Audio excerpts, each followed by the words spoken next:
अरविंद केजरीवाल ने जेल से बाहर आते ही एक प्रेस कॉन्फ्रेंस की और वो प्रेस कॉन्फ्रेंस कम भाषण ज्यादा था।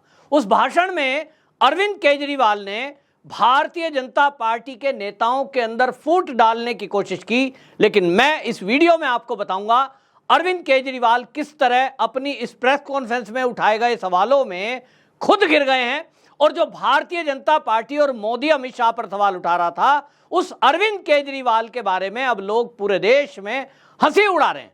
वो कह रहे हैं कि वो अरविंद केजरीवाल योगी जी को निपटाने की बात कर रहे हैं, जिसने खुद अपनी पार्टी और अपने जो सहयोगी हैं उनमें एक लंबी लिस्ट है जिनको अरविंद केजरीवाल ने खुद निपटा दिया है।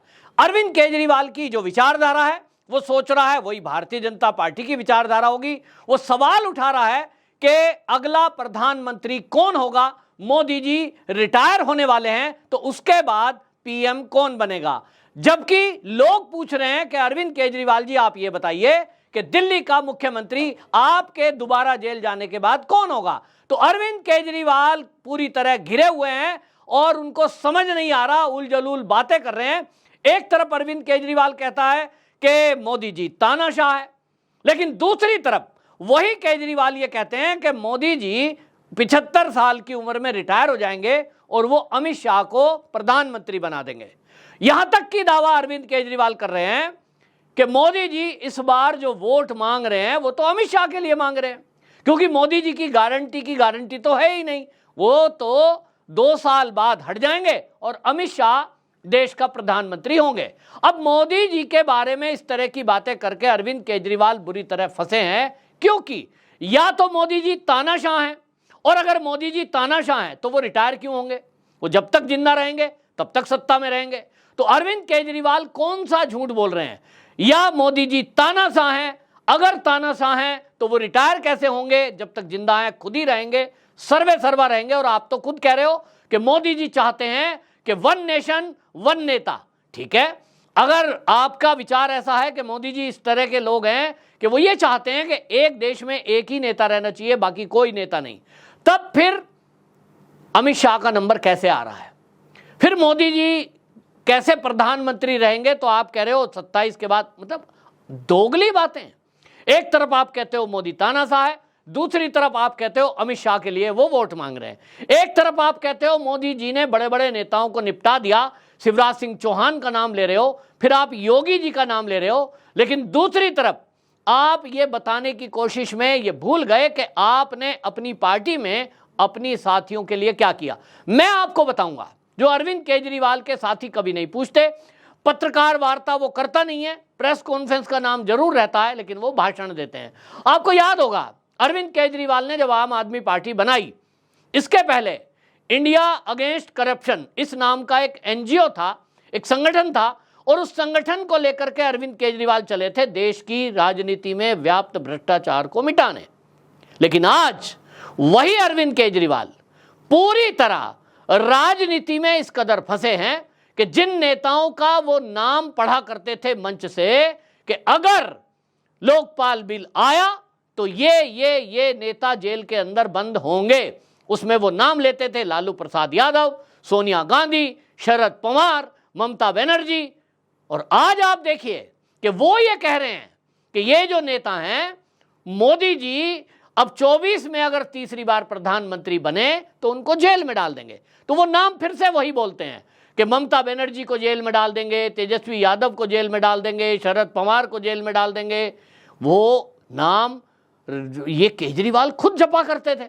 तो भाई केजरीवाल जी, जो आप अपने नाम जपा करते थे भ्रष्ट नेताओं की लिस्ट हाथ में लेकर के, अगर मोदी जी 24 में प्रधानमंत्री बनने के बाद इन सबको जेल में डालेंगे तो ये तो आप ही की इच्छा को पूर्ति करेंगे। आप ये मंच से घोषणा करते थे कि हम अगर सत्ता में आए तो फिर हम राजनीति से भ्रष्टाचार मिटाएंगे, और आप ही घोषणा करते थे कि यदि किसी राजनीतिक नेता पर भ्रष्टाचार के आरोप लगें तो पहले उसको इस्तीफा देना है, जांच में शामिल होना है, और जब वो जांच में निर्दोष साबित हो जाए तब वो अपने पद पर वापस आए। लेकिन आपने तो ऐसा किया नहीं। आपका सतेंद्र जैन जेल में गया तो आपको शायद उसको निपटाना था और इसीलिए उनसे इस्तीफा ले लिया। मनीष सिसोदिया आपका राइट हैंड था, दिल्ली का डिप्टी सीएम था। मनीष सिसोदिया जेल में गए, आपने उनसे इस्तीफा ले लिया, मंत्रालय छीन लिया, घर भी छीन लिया, क्योंकि आपको मनीष सिसोदिया को निपटाना था। तो तानाशाह मोदी है या तानाशाह केजरीवाल, ये आम आदमी पार्टी के नेताओं को, फॉलोवरों को सोचना होगा। ये बहुत भयंकर आम आदमी पार्टी में एक खेल चल रहा है जिसको केजरीवाल खेल रहे हैं। आपको मैं बताता हूं, इंडिया अगेंस्ट करप्शन जब बना, अन्ना हजारे जी को नाम लेकर के आगे चले। अन्ना हजारे जी के साथ में मेधा पाटेकर, किरण बेदी, संतोष हेगड़े जो कि रिटायर्ड जज थे, प्रशांत भूषण जो कि सुप्रीम कोर्ट के वकील हैं, योगेंद्र यादव राजनीतिक विश्लेषक हैं, अश्वनी उपाध्याय जो सुप्रीम कोर्ट के जाने माने वकील हैं, कपिल मिश्रा जो आज भारतीय जनता पार्टी में शामिल हो गए हैं, कभी इनके साथी हुआ करते थे, कुमार विश्वास कथावाचक और कवि ये हुआ करते थे, और जैसा मैंने कहा सत्येंद्र जैन और मनीष सिसोदिया हाल ही में निपटाए। तो अरविंद केजरीवाल की वर्किंग स्टाइल ये है कि अरविंद केजरीवाल को जब भी कभी ये लगा, चाहे वो इंडिया अगेंस्ट करप्शन था, जब इनको लगा कि ये लोगों की जरूरत थी संगठन बनाने के लिए, कुछ आईएएस, कुछ आईपीएस, कुछ जजों की जरूरत थी, तो उन चेहरों को इस्तेमाल किया। अब आप सोचिए कि एक रिटायर्ड जज संतोष हेगड़े खड़े हैं सामने मंच पर, किरण बेदी खड़ी हैं जो कि प्रसिद्ध आईपीएस लेडी थी। अब उनका इस्तेमाल करके लोगों को जोड़ा, पैसे इकट्ठे किए, और जब पैसे इकट्ठे हो गए, प्रसिद्धि मिल गई। अरविंद केजरीवाल को कोई नहीं जानता था, लेकिन इस देश में संतोष हेगड़े को सब जानते थे। अरविंद केजरीवाल को कोई नहीं जानता था, कोई नहीं पहचानता था, लेकिन किरण बेदी पूरी दुनिया में फेमस थी, जिसने इंदिरा गांधी की गाड़ी को भी टो करा लिया था।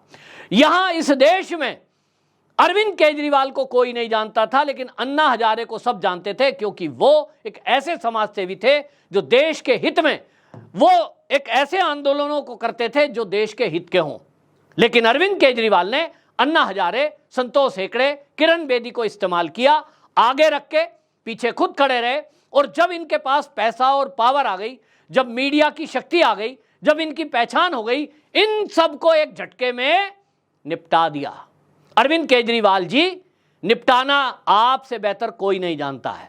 आप जिस भारतीय जनता पार्टी पर ये भ्रष्टाचार के आरोप लगाने की कोशिश कर रहे हो, जो मोदी को आप तानाशाह सिद्ध करने की कोशिश कर रहे हो, देश की जनता देख रही है कि वो मोदी जी ही हैं जिस योगी जी को आप कह रहे हो कि निपटा देंगे। योगी जी को अगर मोदी जी नहीं चाहते तो योगी जी सीएम नहीं बन पाते। योगी जी अगर 2017 में सीएम बने तो भारतीय जनता पार्टी का बड़ा लीडरशिप, वो सब मना कर रहे थे योगी को सीएम नहीं बनाएंगे। मैं नाम नहीं खोलूंगा, लेकिन बड़े बड़े लीडर विरोध में थे।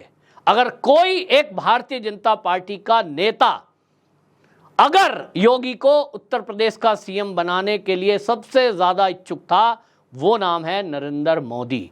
और नरेंद्र मोदी के कारण ही सीएम योगी उत्तर प्रदेश के मुख्यमंत्री बने। एक ही बार नहीं, दोबारा भी बने, उसके बाद नहीं, तिबारा भी बनेंगे। और आप देखिए राजनीतिक मंचों पे जितनी यूपी में सभा मोदी जी ने की है, उन हर सभा में मुझे नहीं लगता कोई सभा ऐसी निकली होगी जिसमें योगी जी की खुलकर प्रशंसा मोदी जी ने ना की हो। कि बुलडोजर योगी जी का विकास, उसको साथ में जोड़कर मोदी जी ने हर सभाओं में लगभग कहा है कि योगी जी ने उत्तर प्रदेश का विकास भी किया है और लॉ एंड ऑर्डर की सिचुएशन को बेहतरीन भी बनाया है। तो मोदी जी को अगर योगी जी को हटाना ही है तो फिर वो योगी जी की तारीफ क्यों करेंगे भाई? असल में बात क्या है मैं बताता हूं। असली बात यह है, मैं आपको अंदर की बात बता रहा हूं। कुछ बड़े बड़े लोग हैं जो देश विदेश के राजनीतिक विश्लेषक भी हैं, उनसे मैं चर्चा करता हूं, और मैं बड़ी जिम्मेदारी के साथ एक बात बता रहा हूं कि असल में केजरीवाल ने ये क्यों कहा है। केजरीवाल को अब ये दिख गया है कि तुम जेल में तो जाओगे, सुप्रीम कोर्ट के जजों से कितनी भी आप कुछ बात कर लो, कोई कितना भी जज आपको फेवर कर दे, आप चुनाव के दौरान तक के लिए एक फरलो पर छूटे हुए हो, जमानत आपको नहीं मिली है, ये अंतरिम राहत है, अंतरिम बेल है, बेल भी नहीं है, और ये आपको छुड़वाया गया है, छुटे नहीं हो। इसका रिजल्ट क्या होगा ये थोड़े दिन बाद पता लगेगा, लेकिन आपको बता दूं कि असली जो केजरीवाल को भय है वो इस बात का है, क्योंकि मैंने भी अपनी कई वीडियो में आपको बताया और दोबारा इसको रिपीट कर देता हूं।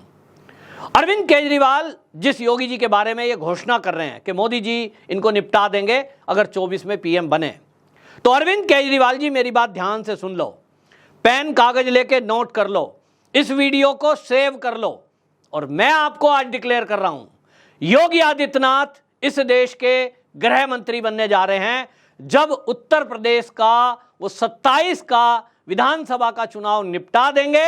उसके बाद योगी आदित्यनाथ केंद्र में गृह मंत्री बन सकते हैं, अमित शाह की जगह ले सकते हैं।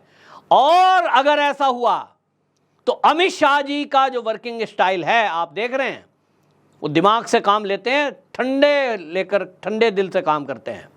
लेकिन आप सोच सकते हैं, अगर योगी जी गृह मंत्री केंद्र के बने, तब आप सोचिए कि जितने केसों में अभी तक ईडी के अधिकारियों के द्वारा ढीली ढवाली कार्रवाई की गई है और आपको अभी तक किसी भी केस में सजा नहीं हुई है। दिल्ली के कई केस भ्रष्टाचार के चल रहे हैं, लेकिन कोई अभी फाइनल नतीजे पर नहीं पहुंचा है। योगी जी का काम करने का तरीका ये नहीं है। जिस शीश महल में आप रह रहे हो ना, वो सरकारी आवास है। जितनी प्राइवेट प्रॉपर्टी है ना, योगी जी ऐसा कानून बना देंगे, अभी तक तो उस पर बुलडोजर चल गया होता। तो आपने जो ये चिंता प्रकट की है कि योगी जी को मोदी जी निपटा देंगे, ये आपने एक चाल चलने की कोशिश की है। आप योगी जी के हितैषी बनना चाहते हैं, क्योंकि आपको कहीं से ये खबर लग गई है कि अगली बार गृह मंत्री योगी हो सकता है।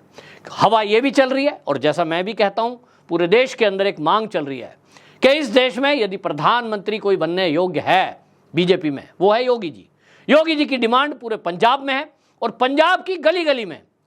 आपको बता रहा हूं मैं, ये केजरीवाल को लोगों ने बता दिया होगा, पंजाब में सबसे ज्यादा मांग यदि किसी की है, वो है योगी आदित्यनाथ। पंजाब के लोग कहते हैं कि हमारा सीएम कैसा हो, योगी जैसा हो, और वो चाहते हैं कि भैया कोई अगर कानून में ऐसा परिवर्तन हो सकता हो कि एक व्यक्ति 2 राज्य का मुख्यमंत्री हो सकता हो, तो यूपी के साथ साथ योगी जी को पंजाब भी दे दो। क्योंकि जिस यूपी का मजाक बनाते थे पंजाब में, तो यूपी के भैये हैं।